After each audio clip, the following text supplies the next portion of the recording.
Bismillahirrahmanirrahim. Assalamualaikum warahmatullahi wabarakatuh. Welcome back to my channel Jamal Official Vlog. Kali ini saya akan membahas salah satu tema, yaitu pinjol legal OJK ini nagihnya main langsung saja ke kantor nasabah. Nah, seperti apa nih ya pinjol legal OJK mana ini? Simak videonya, karena nanti juga kalian akan mendengar langsung penuturan dari nasabah yang ditagih ke kantornya. Jangan pernah takut oleh ancaman dan teror dari DC pinjaman online.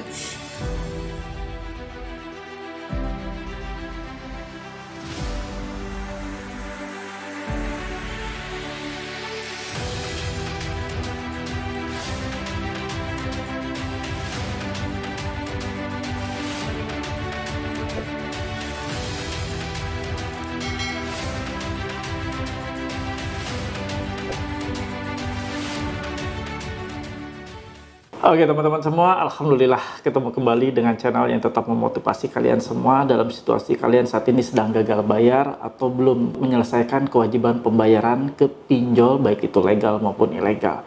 Nah kawan-kawan, kali ini saya akan membahas salah satu tema, yaitu ini ya, pinjol legal OJK yang satu ini itu nagihnya nyelonong langsung ke kantor tanpa ke rumah, tanpa konfirmasi atau tanpa apapun ada pemberitahuan, apalagi ada surat peringatan. Tidak ada, langsung aja nyelonong ke tempat kerja dari nasabah ini.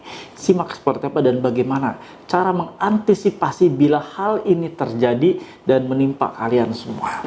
Kita simak videonya, tapi sebelumnya seperti biasa kita berdoa dulu kawan-kawan, agar apapun yang akan kita tonton nantinya mudah-mudahan menjadi sumber ilmu yang terbaik buat kalian. Dan apabila nanti kalian mendapatkan sumber ilmu ini dan kalian sudah cukup wawasan terkait sesudah nonton video ini, silahkan kawan-kawan untuk di-share ke teman-teman lainnya yang membutuhkan. Mudah-mudahan ini menjadikan salah satu pahala jariah buat kalian semua. Yuk kita berdoa seperti biasa, kita tundukkan kepala kita dan kita angkat tangan kita ketika kita mulai berdoa. Ya Nabi salam alaika, ya Rasul salam, salam alaika, ya Habib salam alaika, salawatullah alaika. Ya Allah, ya Rabb, ampuni hambamu ini ya Allah, ampuni kami semua ya Allah, yang sampai dengan saat ini masih berlumur dengan dosa, khususnya dosa riba pinjaman online dan dosa-dosa riba lainnya ya Allah. Istiqomahkan kami semua agar kami semua bisa hijrah sesegera mungkin, hijrah ya Allah, untuk segera keluar dari seluruh jeratan yang saat ini melilit kami semua ya Allah. Ya Allah, dalam kesempatan kali ini kami berdoa untuk teman-teman yang saat ini sedang kebingungan ya Allah, sedang ketakutan, khawatir teramat sangat atas segala macam teror, intimidasi ya Allah. Berikan mereka kekuatan lahir batin, berikan mereka kemampuan untuk menyelesaikan segala macam masalah yang timbul ya Allah, segala macam musibah yang datang silih berganti hari demi hari ya Allah. Berikan mereka kekuatan iman, pertebal iman mereka ya Allah, dan berikan mereka juga solusi yang terbaik yang datang darimu ya Allah. Jauhkan dan hindarkan mereka dari rezeki-rezeki dan solusi-solusi yang haram yang tidak Engkau kehendaki ya Allah. Dalam kesempatan ini kami berdoa untuk teman-teman yang saat ini sedang sakit, terbaring sakit ya Allah. Angkat sakit penyakitnya, sembuhkan mereka ya Allah, agar mereka dapat kembali mengais rezekimu yang halal, agar mereka dapat kembali menikmati untuk berkumpul dengan keluarganya.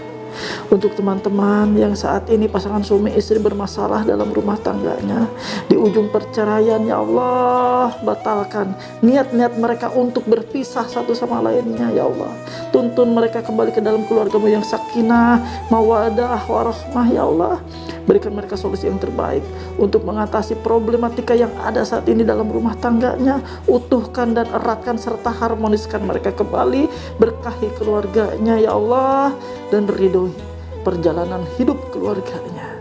Ya Allah, untuk teman-teman yang saat ini sedang menghadapi musibah, di PHK dari pekerjaannya, diberhentikan ya Allah, dan belum mendapatkan pekerjaan, berikan mereka pekerjaan yang terbaik, yang halal, yang berkah, yang Engkau ridhoi ya Allah. Berikan dan pertemukan mereka pekerjaan yang lebih baik dari pekerjaan sebelumnya. Jauhkan mereka dari pekerjaan-pekerjaan yang haram ya Allah. Ya Allah, permudah segala ikhtiar, usaha apapun yang kami kerjakan, apapun yang kami lakukan ya Allah, hanya semata untuk menggapai ridho-Mu ya Allah. Perbaiki seluruh niat kami, perbaiki seluruh pekerjaan kami, perbaiki hidup dan kehidupan kami, dan perbaiki seluruh ekonomi kami ya Allah, sehingga kami semuanya dalam keridhaan-Mu, sehingga kami semuanya dalam keberkahan-Mu ya Allah. Permudah semuanya, berikan kami kelancaran, dan berikan kami keberhasilan, serta berikan kami kesehatan, agar kami dapat memaksimalkan diri untuk menjemput rezeki-Mu yang halal.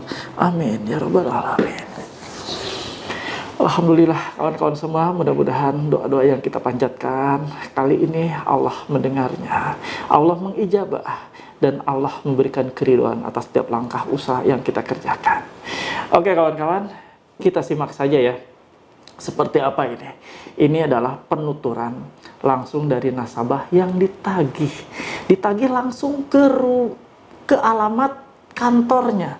Ditagih ke kantornya, bukan ditagih ke alamat saat pengajuan. Tidak mendapat peringatan, tidak ada pemberitahuan, bahkan tidak ada SMS ataupun pemberitahuan lain terkait masalah penagihan. Tiba-tiba nongol di kantornya. Nah, tinjau legal OJK mana nih seperti ini? Simak ya penuturan dari salah seorang ibu yang saat itu kebetulan menjadi seorang wanita karir dan bekerja ya.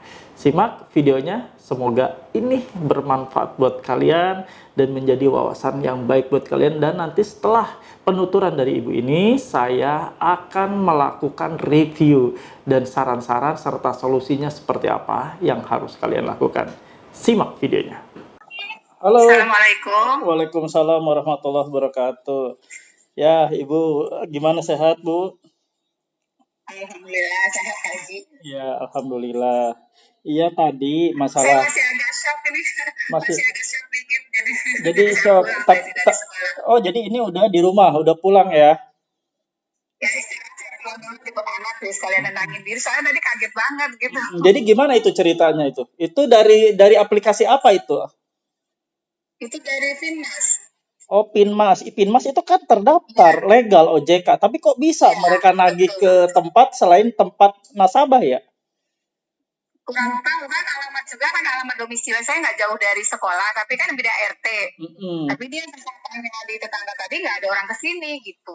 Oh, nggak ada orang ke tempat ibu lah intinya, nggak ada Ya, ke alamat rumah ya, ke alamat pengajuan ya. Iya betul. Kok bisa seperti itu? Itu nggak boleh. Itu tuh dia tuh harusnya cara-cara seperti itu kan apalagi tadi ibu cerita sampai nanya-nanya ke orang-orang sekitar ya, ke sekolah ya. Iya, soalnya kan masih ada, kan sekolah saya kan di pagar, memang nggak ada satpam. Kan di luar itu kan wali murid semua, nggak mungkin dia tahu langsung bisa masuk kan, pasti nanya ke wali murid gitu kan, makanya dia langsung menuju kantor, karena kalau orang yang ke sekolah saya itu kalau nggak nanya dulu nggak mungkin tahu itu kantor. Gitu. Dan langsung dia masuk ke kantor, dia tanya, kebetulan kan teman saya di luar tuh habis itu cari gitu, saya pikir wali murid kan, karena memang biasanya kan wali murid yang nyari gitu ya kalau guru kan. Jadi intinya ibu sekarang ibu itu pengajar ya di salah satu sekolah ya? Iya. Jadi dia datang ke tempat ibu bekerja atau mengajar gitu ya? Iya betul, langsung ke kantor lagi Pak. Langsung ke kantor. Iya. Dengan cara-cara dia nanya-nanya berarti ke wali murid ya sebelum masuk ke kantor. Sebelum masuk ke kantor, betul. Itu mempermalukan sekali itu hal seperti itu. Itu nggak boleh itu menagih kayak gitu. Ya, biasanya kan saya ngajar siang. Ya kalau saya nggak ada berarti kan pasti dia nanya-nanya yang macam-macam ke orang kan gitu. Terus saya ada jadi saya langsung ketemu gitu. Jadi tadi pembicaraannya gimana? Pembicaraannya? Dia bilang gini, Ibu, saya dari Finmas kata dia itu. Oh iya Pak, kata saya gitu kan. Tapi karena memang saya gugup ya, karena memang posisi lagi rame banget, saya lagi ujian, saya nggak pegang HP gitu kan. Oh iya deh Pak, nanti saya selesaikan gitu aja, karena memang saya nggak bisa nanya apa-apa, jadi shocknya benar-benar Iya, gitu ya kan biar posisinya. ya maksud Ibu biar enggak sekejap dulu ya biar Iya, biar enggak terlalu iya, ini. iya. Dia bilang, saya hubungin kok nggak aktif, aktif kok nomor saya, kata saya gitu. Nomor pengajian memang aktif, tapi memang nggak aktif WA kan. Tapi saya cek tadi, saya lihat di HP di rumah, nggak ada nomor masuk ataupun SMS gitu kan, berarti kan dia nggak telepon dulu kan Ya gitu. berarti dia tidak melakukan upaya komunikasi sebelumnya kan? Iya, tadi saya cek lagi, kata dia telepon saya lihat nggak ada kan, memang di HP satunya ya, saya nggak pakai HP yang ini karena memang sesuai dengan yang Bapak sarankan itu, supaya tidak ada terganggu gitu kan. Nggak ada, saya cek nggak ada SMS mau datang atau gimana kan, kalau memang dia udah dekat rumah dia cari kan gitu, nggak ada gitu. Karena memang mau seperti apapun menunggaknya itu tidak diperbolehkan dan diperkenankan untuk datang ke tempat selain alamat pengajuan. Keduanya melakukan penagihan pun tidak boleh dengan indikasi mempermalukan. Kalau ini kan indikasinya mempermalukan, iya dong, mempermalukan. Kalau misalnya ada wali murid nanya, dari mana? Dari Pinmas, Bu. Nah, otomatis kan utang urusannya kan. Karena tadi pas saya keluar dari kantor pun wajah wali murid melihat saya seperti, kata saya benar kayaknya tanya-tanya, soalnya emang di situ kan begitu masuk, kalau emang dia mau biasanya minta panggilin ke kantor, pengen ketemu ibu ini di gerbang kan gitu. Ini mah enggak, dia langsung ke kantor gitu. Ya, apalagi kita tahu kan model-model kayak penagih itu penampilannya kayak gimana, sudah mencirikan banget kan, kayak gitu. Iya, benar, tadi itu benar-benar kelihatan banget dia orangnya sih orang timur lah gitu tadi, sendiri sih dia gitu. Sendiri tapi langsung deg-degan gitu tapi kan. dari penampilan kelihatan kayak penagih jadinya ya. Iya, betul kelihatan banget gitu. Tapi dari tutur bahasa enggak ini sih ya, enggak marah-marah, normal. Enggak,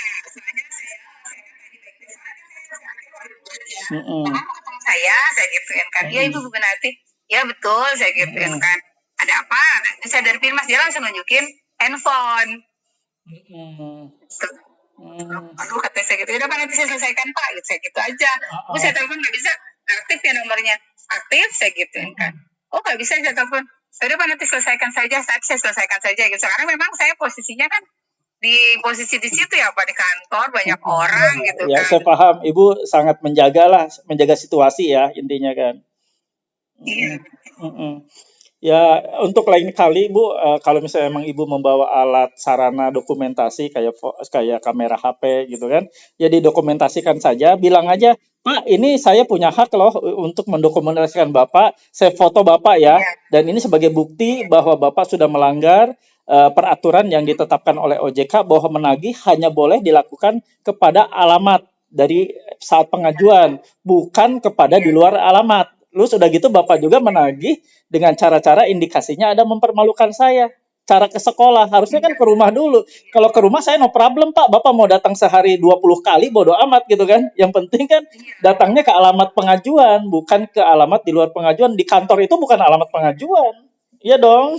Iya betul. Iya, makanya tadi kan kalau guru kan memang kalau pas ngajar kan emang nggak bawa handphone ya, handphone memang saya taruh di laci meja kerja gitu kan. Jadi saya keluar gitu. Makanya saya nggak sempat dokumentasikan orang itu gitu kan. Tapi shocknya itu benar-benar masih gemeternya bukan apa-apa, maksudnya aduh kata saya malu banget. Kalau saran saya begini Bu, kalau nanti besok datang lagi, ya kan kita nggak tahu ya, mereka tuh kan kadang-kadang menagih itu tanpa pakai pertama saya agak kasar, tanpa pakai pikiran gitu kan. Jadi udah gitu tanpa ada ilmu yang cukup memadai, menagih itu kayak seperti apa harusnya, rulesnya kayak gimana.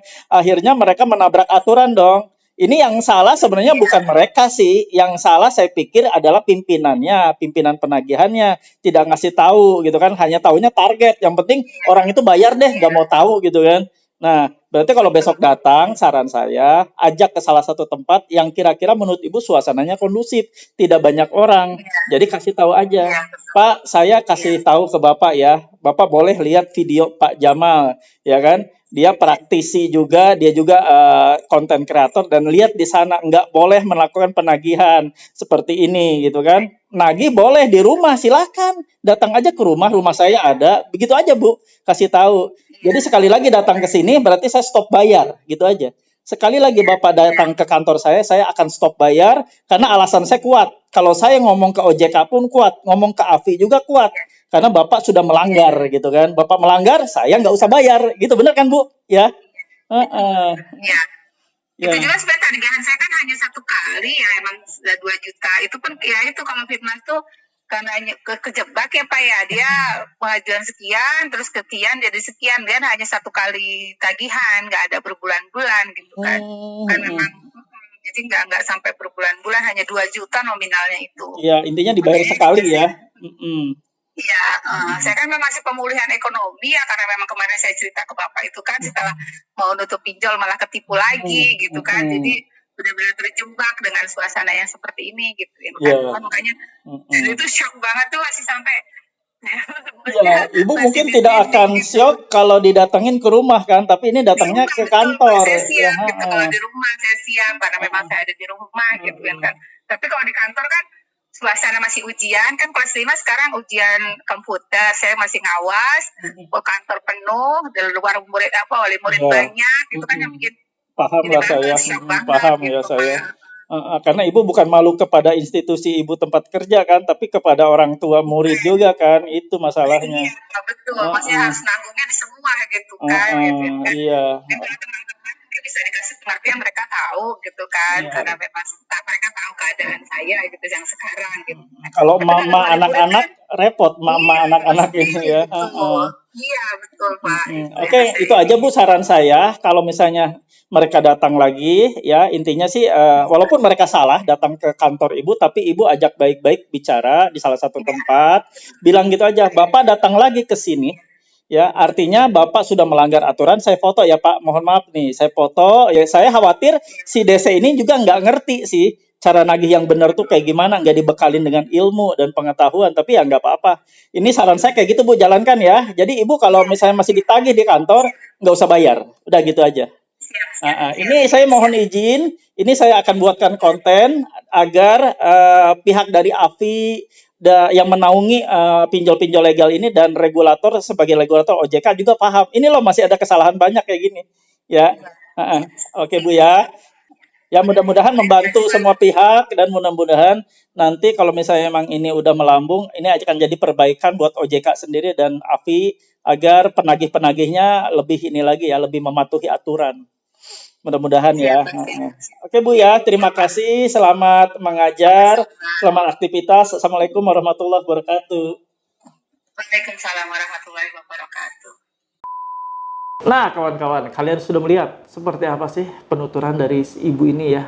Bagaimana dia ditagih, bagaimana dia dipermalukan, bagaimana si ibu ini masih gugup nyampe ke rumahnya setelah istirahat dulu sebentar, setelah selesai untuk melakukan aktivitas di tempat kerjanya atau di kantornya, lalu pulang dulu ke rumah dan itu pun masih takut, masih ada rasa deg-degan, masih nervous ya, masih bingung.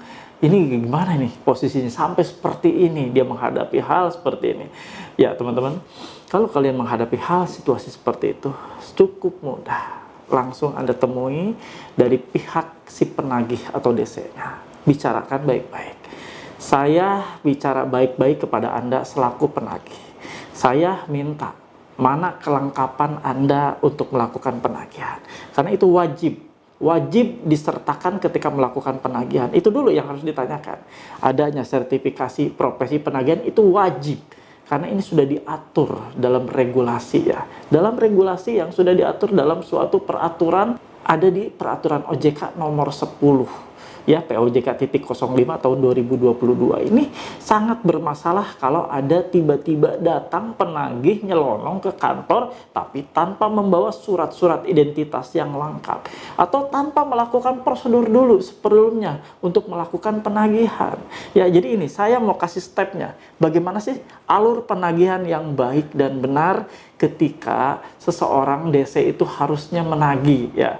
Ini tertuang di dalam POJK yang tadi saya sebutkan ya, nomor 10 POJK.05/2022 ya. Ini peraturan OJK yang terbaru di tahun 2022. Simak ya, seperti ini nih, harusnya stepnya ya, bahwa seluruh penagihan atau penagih yang akan menagih ke debitur atau penerima dana ya, itu wajib melakukan terlebih dahulu itu warning melalui surat penagihan atau surat peringatan bahwa dia, si nasabah tersebut, harus membayar. Ini tertuang ya di dalam peraturan OJK, yaitu di pasal 102.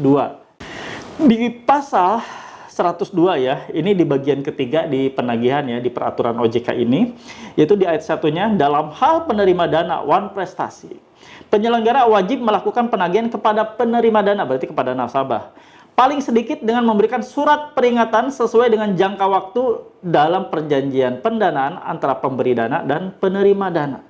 Di mana surat peringatan tersebut di ayat keduanya, yaitu pada ayat 1 wajib memuat informasi paling sedikit A. Jumlah hari keterlambatan pembayaran kewajiban, B.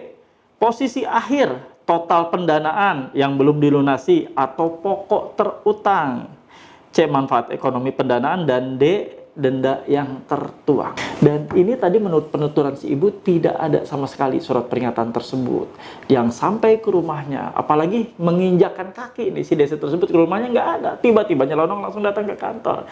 Kalau mereka datang ke kantor, pertanyakan seluruh legalitas kelengkapan dari dokumen-dokumen yang dia bawa. Pertama, harus ada ID card. Keduanya, ada surat tugas. Surat tugas yang mana isinya ada nama Anda di dalam surat tugas tersebut, nama nasabah dan alamat nasabah. Itu wajib ya, wajib ada. Kalian harus menolak ketika ada DC pinjol yang datang ke tempat Anda ya, yang membawa surat tugas yang tidak ada nama Anda, tidak ada alamat Anda tercantum dalam surat tugas tersebut. Harusnya tertuju kepada nasabah siapa, alamatnya di mana. Ada penerima tugas, ada pemberi tugas di sananya. Dan yang paling penting, wajib memiliki sertifikasi profesi penagihan. Kalau tidak, ini tentunya melanggar aturan yang sudah tertuang dalam aturan POJK nomor 10.05 ya, tahun 2022. Tidak diperbolehkan seorang penagih tanpa memiliki sertifikasi profesi penagihan. Dan ini sangat-sangat melanggar ya kawan-kawan. Dan juga tadi kalau kita lihat, itu tanpa mengindahkan privasi dari si nasabah ini. Sampai datang ke tempat kerja, berarti niatnya lain dong. Ya, niatnya untuk tanda kutip mempermalukan. Kita bisa lihat nih ya, di salah satu pasal, yaitu di pasal 104. Dalam melakukan penagihan kepada penerima dana sebagaimana mana dimaksud dalam pasal 102, penyelenggara wajib memastikan bahwa penagihan dilaksanakan sesuai dengan norma yang berlaku di masyarakat dan ketentuan peraturan perundang-undangan. Nah, kita lihat di penjelasan atas peraturan dari POJK ini. Nah, di pasal 104 ini, norma yang dimaksud adalah norma yang berlaku di masyarakat, antara lain norma kepatutan, kesopanan, dan kesusilaan. Ini cocok sekali ya untuk yang bagian A-nya. Tidak menggunakan ancaman, tidak menggunakan kekerasan, dan atau berarti salah satunya nih ya, dan atau tindakan yang bersifat mempermalukan penerima dana. Tadi khususnya ibu tadi merasa dipermalukan. Ya, ibu itu merasa dirinya benar-benar ditagih tidak semestinya. Kenapa tidak ke rumah? Ibu tadi bilang, kalau nagih ke rumah saya siap. Ini kenapa langsung nyelonong ke kantor? Nah, karena saking gugupnya, ibu ini tidak bisa berdebat. Dan ibu ini saking nervousnya sudah tidak bisa menguasai keadaan. Lalu ya begitu aja, ya sudah nanti saya bayar, cukup itu aja. Ya, jadi saya kasih tahu ke kalian semua, kalau mendapati hal seperti ini, periksa seluruh kelengkapan dokumennya. Dan kasih tahu ke mereka, kalau kalian datang ke tempat selain rumah saya, kalau kalian datang selain ke tempat di mana pengajuan pertama kali, berarti ke tempat alamat pengajuan dong penagihannya, berarti kalian tidak akan saya bayar. Berarti saya tidak akan pernah bayar, gituin aja. Ya, berarti Anda langsung bilang aja, saya tidak akan pernah bayar ketika Anda melakukan penagihan-penagihan yang sudah melanggar SOP dan regulasi yang berlaku atau peraturan yang berlaku. Begitu kan aja, ya. Biarkan mereka gigit jari sekalian kalau Anda gagal bayar. Karena jalan satu-satunya bagi nasabah untuk memprotes segala macam ketidakberesan dalam melakukan penagihan, pelanggaran-pelanggaran SOP dalam penagihan. Cuma satu, jalan satu-satunya yaitu dengan gagal bayar. Gagal bayar itu adalah efek kejut bagi pinjol ini, bagi pinjol legal atau ilegal, merupakan efek kejut yang luar biasa. Jangan disepelekan ya. Gagal bayar ini sangat bermasalah bila ini dilakukan serentak, bila nasabah sudah protes dan merasa tidak enak, dilakukan tindakan semena-mena, dilakukan penagihan yang tidak sepatutnya. Bahaya sekali ini bagi pinjol ya. Kalau nasabah sudah serentak gagal bayar, ngeri ya. Makanya menagihlah dengan cara-cara yang patut. Karena memang betul, utang itu adalah utang yang wajib dibayar. Tapi cara menagihnya, bagaimana dulu? Cara menagihnya yang sopan, yang santun, yang semestinya ditagih. Sesuai dengan aturan, menagih ke alamat dari nasabah. Ke alamat sesuai pengajuan. Menagih ke nasabah, bukan ke orang lain. Banyak sekali sekarang ya, penagihan-penagihan yang aneh-aneh. Menagih ke kontak darurat, menagih ke alamat yang bukan semestinya, bukan alamat pengajuan. Aneh-aneh sekarang. Makanya kenapa banyak sekali berita-berita sekarang ya yang ada di beberapa media ya membicarakan bahwa pinjol legal ini sudah mulai goyang karena sudah mulai tidak balance ya, tidak balance dalam artian banyak sekali tingkat kemacetannya dan ini sangat berbahaya bagi para pelaku pinjol. Karena mereka melakukan cara-cara penagihan yang tidak semestinya akhirnya seperti ini. Harusnya mereka memperbaiki dulu sumber daya manusianya seperti apa, lengkapi mereka dengan sertifikasi profesi penagihan, lengkapi mereka dengan dokumen-dokumen yang semestinya harus dibawa. Jangan seenaknya, ini negara hukum. Ini bukan negara koboi, negara yang seenaknya bisa menagih secepat kilat, bisa menagih ya seenak perut mereka sendiri dengan cara-cara mereka. Tapi cara-cara yang harus dilakukan ada cara-cara yang harusnya mereka tunduk terhadap aturan yang diberlakukan oleh OJK melalui peraturan Otoritas Jasa Keuangan. Karena mereka terdaftar dan berizin saat ini di OJK dan diawasi oleh OJK di bawah naungan dari AFI. Dan AFI ini diawasi oleh OJK seperti itu kawan. Ya, kalian jangan mau diperlakukan dengan tindakan yang semena-mena seperti ini. Kalau misalnya kalian mampu bayar, kalau tidak mampu bayar, jangan melakukan hal-hal yang di luar dari seharusnya tidak kalian lakukan seperti gali lubang tutup lubang. Stop hal seperti itu ya. Dan stop juga perlakuan-perlakuan dari DC yang tidak semena-mena. Halo teman-teman semua, jangan lupa untuk subscribe channel YouTube Jamal Official Vlog, lalu aktifkan loncengnya untuk mendapatkan notifikasi video-video terbaru. Terima kasih. Oke teman-teman semua, itu saja yang mau saya sampaikan. Mudah-mudahan menjadi ilmu yang bermanfaat buat kalian semua. Mudah-mudahan kalian sehat selalu. Dan dalam kondisi seperti ini, tingkat kesadaran Anda harus lebih baik lagi. Sadar dalam arti apa? Sadar dalam artian Anda tidak lagi melakukan gali lubang tutup lubang, Anda tidak lagi melakukan pinjaman online, karena pinjaman online akan redup, akan tutup, akan tumbang, akan cabut, akan hengkang dari Republik Indonesia ini kalau kalian benar-benar tidak lagi tertarik untuk minjol, tidak tertarik untuk minjam pinjaman online. Sudah itu saja rumus yang paling mudah. Jangan terlalu banyaklah koar-koar Anda bilang, aku mau demo ke OJK, demo ke OJK, demo ke AFI, kita demo turun ke jalan kawan-kawan. Hal yang paling mudah Anda lakukan adalah hal yang paling simpel, yaitu Anda nggak usah minjem. Yang belum minjem, jangan minjem, kampanyekan ke semua orang, ke semua kerabat, ke semua teman. Jangan minjol, jangan pinjaman online. Ini sudah seperti ini loh. Ini tingkat bahayanya sudah seperti ini, banyak yang bunuh diri. Belum lagi cara-cara penagihan yang tidak elok, cara penagihan yang keluar dari prosedur. Itulah bahaya-bahaya yang harus kalian petik dan harus kalian siarkan ke semua teman-teman Anda. Insya Allah ini jadi pahala jariah loh, karena Anda meminimalisir untuk orang terjerat ke dalam riba ya, khususnya riba pinjaman online. Mudah-mudahan ini jadi pahala jariah buat kalian semua. Oke teman-teman, itu saja yang mau saya infokan kali ini dalam video kali ini. Mudah-mudahan bermanfaat buat kalian. Penuturan dari tadi ibu ya, kesaksian dari ibu tadi, mudah-mudahan menjadi kekuatan dan penambah wawasan buat kalian semua. Sebelum kita tutup, seperti biasa, kita berdoa dulu agar apapun yang akan kita lalui ke depannya atau yang telah dan sedang kita kerjakan saat ini, Allah memberikan keridhaan buat kita semua. Yuk kita berdoa seperti biasa, kita tundukkan kepala kita dan kita angkat tangan kita saat kita mulai berdoa. Ya Nabi, salam alaika. Ya Rasul, salam alaika. Habib salam alaika salawatullah alaika. Ya Allah ya Rabb, ampuni kami ya Allah, ampuni kami semua, istiqomahkan kami ya Allah untuk segera pergi dari riba, pinjaman online dan riba-riba lainnya ya Allah. Perkuat iman kami, pertebal iman kami ya Allah, perbaiki seluruh hidup dan kehidupan kami, seluruh rezeki kami, seluruh keluarga kami ya Allah. Berikan semuanya kemudahan atas setiap ikhtiar, pekerjaan, aktivitas apapun yang kami lakukan untuk pemenuhan kebutuhan hidup kami ya Allah. Berikan semuanya kelancaran, berikan semuanya keberhasilan, dan sehatkan kami semua ya Allah, agar kami dapat memaksimalkan diri untuk menjemput rezekimu yang halal ya Allah. Amin ya rabbal alamin.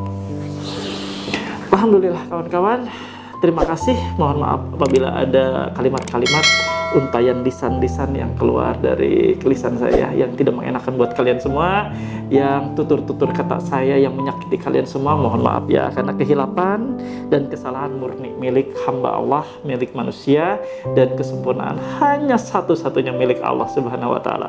Terima kasih, sampai ketemu di episode selanjutnya. Wabillahi taufiq wal hidayah. Wassalamualaikum warahmatullahi wabarakatuh. Bravo.